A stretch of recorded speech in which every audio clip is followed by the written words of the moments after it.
Hello दोस्तों।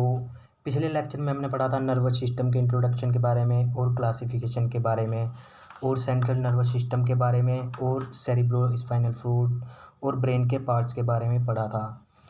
Cerebrum cerebrum में हमने कॉर्पस कोलोसम और सेरिब्रल हेमिस्फीयर के बारे में पढ़ा था। सेरिब्रल हेमिस्फीयर की 4 लोब्स के बारे में पढ़ा था, जिन्हें अब हम डिटेल में पढ़ेंगे। तो चलिए स्टार्ट करते हैं। सबसे पहले है फ्रंटल लोब। फ्रंटल लोब का मोटर एरिया रेस्पॉन्सिबल होता है मोटर एक्टिविटी को कंट्रोल करने के लिए,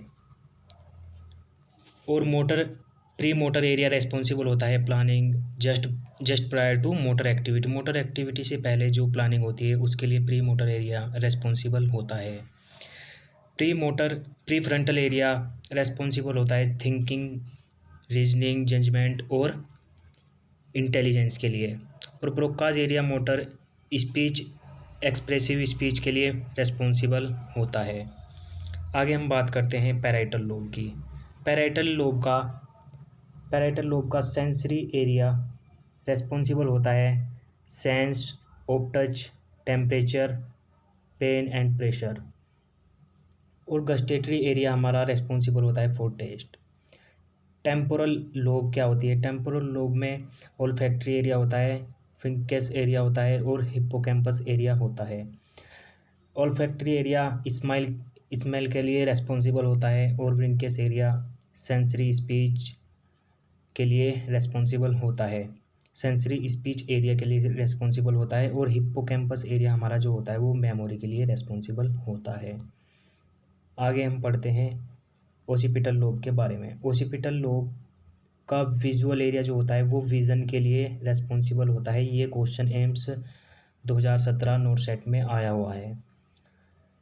पेरिटो टेम्पोरेलो ओसिपिटल एरिया जो होता है वो रेस्पॉन्सिबल होता है नेमिंग ऑफ द ऑब्जेक्ट। जैसे हम किसी ऑब्जेक्ट को उसके नाम से प्रोनाउंस करते हैं तो उसके लिए रेस्पॉन्सिबल होता है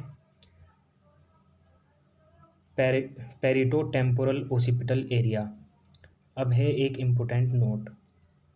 प्रत्येक सेरिब्रल हेमिस्फीयर का जो अपोजिट साइड ऑफ बॉडी को कंट्रोल करता है, मतलब जो राइट सेरिब्रल हेमिस्फीयर होता है वो लेफ्ट साइड ऑफ बॉडी को कंट्रोल करता है, और जो left side of cerebral hemisphere होता है वो राइट साइड बॉडी को कंट्रोल करता है। आगे हम पढ़ते हैं बेसल गैंग्लिया के बारे में। बेसल गैंग्लिया ग्रे मैटर से बना होता है और ये रिले सेंटर होता है ऑफ मोटर एक्टिविटी का। Responsible for control complex movement के लिए रेस्पॉन्सिबल होता है। बेसल न्यूक्लियाई में अगर किसी भी टाइप से कोई भी इंजरी हो जाती है तो ये पार्किंसन डिजीज़ को इंडिकेट करता है। अब हम बात कर लेते हैं थैलेमस के बारे में। थैलेमस क्या होता है? थैलेमस सेंसरी एक्टिविटी का रिले सेंटर होता है और इसे पेन गेट के नाम से भी जाना जाता है। तो चलिए आगे हम पढ़ते हैं हाइपोथैलेमस के बारे में। हाइपोथैलेमस ऑटोनोमस नर्वस सिस्टम को कंट्रोल करता है, पिट्यूटरी ग्लैंड को भी कंट्रोल करता है, और स्लीप साइकिल जो हमारा होता है कार्डियन रिदम को ये क्या करता है? एडल्ट में कंट्रोल करता है। इसलिए इसको बायोलॉजिकल क्लॉक ऑर्गन भी कहते हैं। हाइपोथैलेमस बच्चों में सर्काडियन रिदम और पीनियल ग्लैंड को कंट्रोल करता है।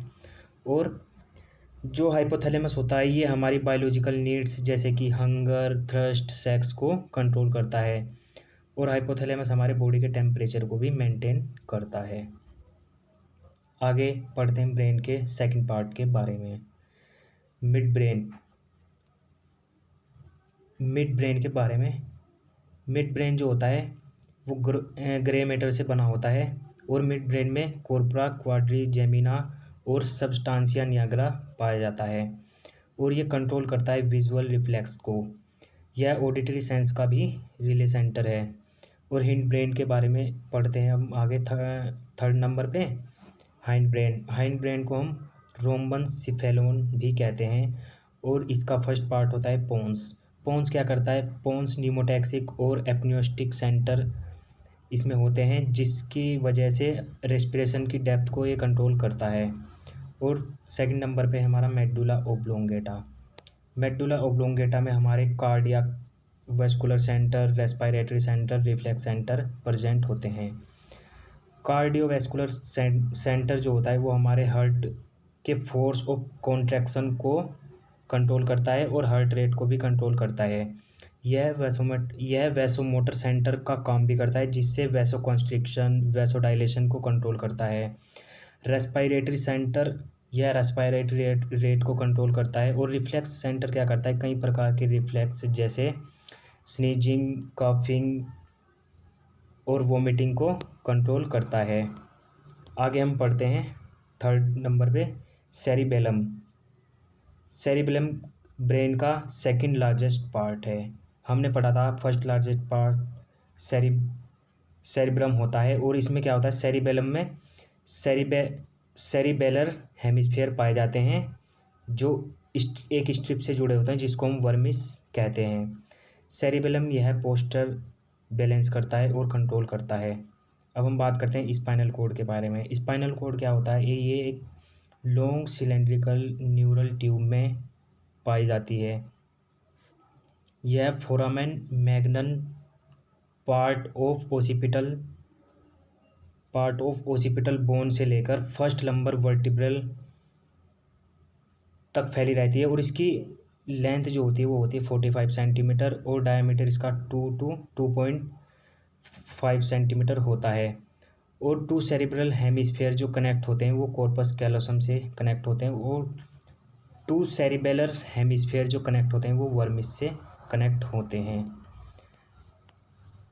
स्पाइनल कोड के एंड पार्ट से जो नर्व का गुच्छा निकलता है उसको हम क्वाडा इक्विना के नाम से जानते हैं। और स्पाइनल कोड में जो रिफ्लेक्सेस होते हैं वो होते हैं unconscious involuntary response towards stimuli, और रिफ्लेक्स आर्क जो होती है वो स्पाइनल कोड के थ्रू कंट्रोल होती है। नेक्स्ट लेक्चर में हम बात करेंगे क्रेनियल नर्व के बारे में। Thank you.